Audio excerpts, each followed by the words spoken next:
is Sky News Real Estate.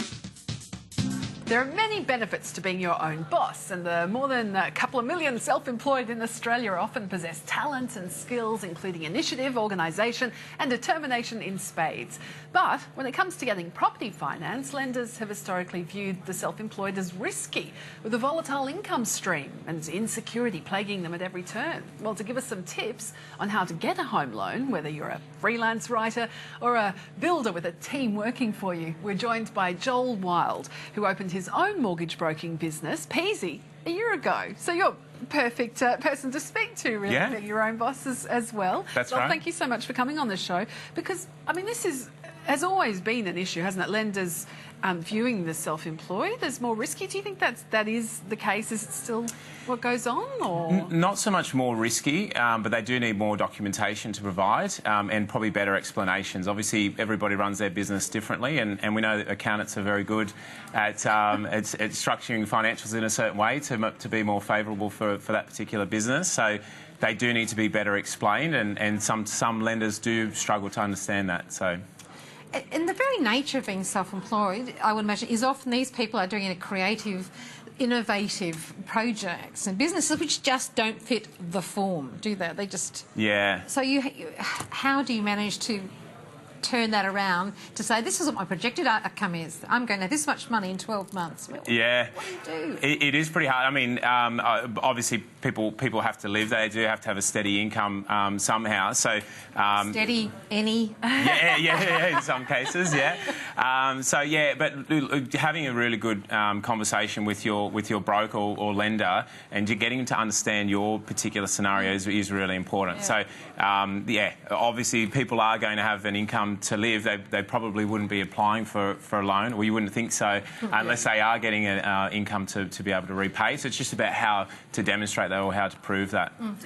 Are different industries treated differently by lenders? You know, if you're a freelance writer or a carpenter or whatever, I mean, do lenders view different industries differently, or...? Yeah, so if you have extensive experience in a particular industry, so say you're a carpenter and you've been working for the same company for 6 years and you decide to be a subcontractor to that same business, you know that will have a bit more of an understanding. The bank may only want 1 year worth of financials to show, well, are you earning a similar income? We know you've got consistency there, but then doctors and lawyers and accountants probably are the top of that list because they are seen as, I guess, a less risky or a more steady employment. Yeah.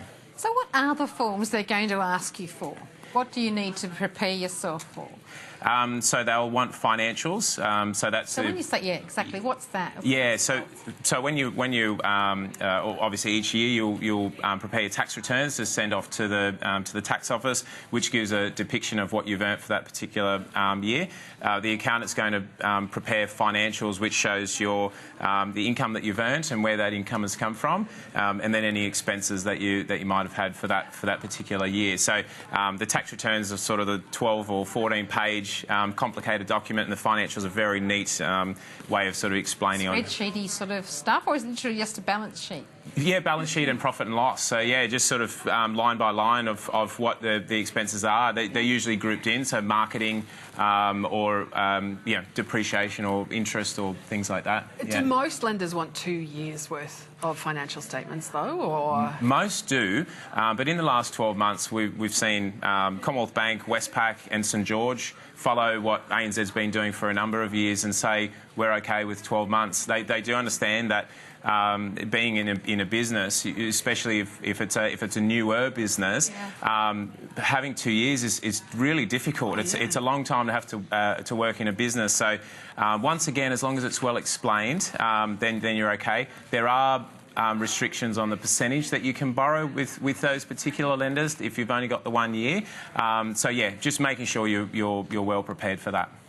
And you need, I guess, because some years you might have really have earned more than another, and there can be quite big differences, can't there, when you're self-employed, depending on what's happened in the business as well. How do they I mean, Yeah. are all lenders, going through it in detail, or I mean, is it better to get a broker to kind of explain it and Yeah, definitely. one-on-one chatting for you? Yeah, 100%. So if you're using a broker, especially most brokers are going to be self-employed.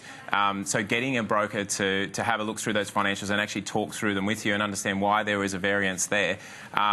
Let's say, for example, you've been running a business for 3 years and you want to go on a big advertising spend and for 1 year, and then the next year you're back to that level of profit again. Explaining that and making sure that the lender is aware that those inconsistencies aren't going to keep happening. Not all lenders are going to be happy with that scenario. So that's where a broker will be able to say, well, look, here's these 10 or 15 lenders that will be happy with this, and here's the products and rates that they can provide. Do they penalise? Do you get charged worse rates if you're a bit of a risky? No, not really. I mean, That's good. I just had a horrible feeling. It's okay, you can say nothing. Yeah. I just thought, it'd be so cruel. Oh, we know what the bankers are like, but no, when a broker is applying for or negotiating with your bank or with a bank, the question's never asked. What do their financials look like? It's how much are they borrowing and what percentage are they borrowing and what are they using the funds? Are they an investment loan or an owner-occupied loan? So the question of being self-employed never comes into it. If it's a low-doc loan, so low-doc means you can't provide the documentation that you need to get that particular loan, then yes, a premium is put on top with most banks, but low docs have been pretty well phased out in the traditional sense. You still do have to provide a fair amount of documentation to get a low doc loan. It's not... That's since the GFC or something like that. Yeah. It's not, I'm not earning enough income, so I'm just going to write this down on a piece of paper. It's, I have earned this income, here's the proof, but I just don't have everything that you need. I don't have those financials. I don't have those tax returns that you need. Yeah. If you've got business assets, I mean, can you use them to help you get a home loan, or is it just get too messy and it turns into commercial rather than residential? Yeah, exactly. It does turn. It turns into and then it's depending on how it's structured. You might not be covered by the credit code, so you don't have that same protection. It's going to cost you more. It can cost. Once again, if it's a residential loan and there's a business aspect to it, if there's any kind of business lending there, then obviously the business lending's at business lending rates. But residential home loan will generally, once again, as long as it's negotiated up front, it is okay with most lenders. So. Yeah. And is this a specialty field to be a mortgage broker for self-employed people? Can anyone do it? I wouldn't. I'd hate to say yes, but some brokers, I guess, with more experience are going to be better at understanding self-employed than others. If you're doing many applications over a few years, and you know what the assessor's going to be coming back and asking questions about, you've spoken to lots of accountants, you've understood many businesses and their financials, you're going to be better at dealing with that and preparing the right application for that lender up front. So probably someone with a bit of more experience, and like I said before, a lot of brokers are self-employed, so they're used to that. They're used to having to answer those questions. Can you just wrap it all together for us then? What would be your top tips for getting a home loan when you're self-employed? So the number one thing is make sure your financials are up to date. So if you had an amazing year, you know that you had an amazing year, but the bank doesn't know unless you have the proof. So you've got to make sure that your financials are up to date. So we're past the end of the 2016 financial year. Make sure, within the next sort of few months, you're getting those financials and tax returns done. A lot of the banks are actually cutting off at the end of this year, not financial year, but calendar year. So you are actually cancelling out a few lenders if you haven't done your tax returns. Be well prepared to explain any unusual expenses or any income, anything and your broker will help you and give you an understanding of what would be unusual. Get your accountant involved. So introduce your accountant to your broker. As a broker, we do talk to accountants all the time. Some particular business owners might not want to or don't understand the financials and the way that the accountant's done that. So if you can introduce the two, that's really important. make sure you declare all liabilities, whether that's in your personal name and your business name. A lot of people don't realise that a credit card that they might have had 3 years ago to get points and they never use it, they don't declare that on you know, when talking to a broker or a bank. It will get found out. They will know that it's there, and it does go against your name. A lot of people aren't aware of that.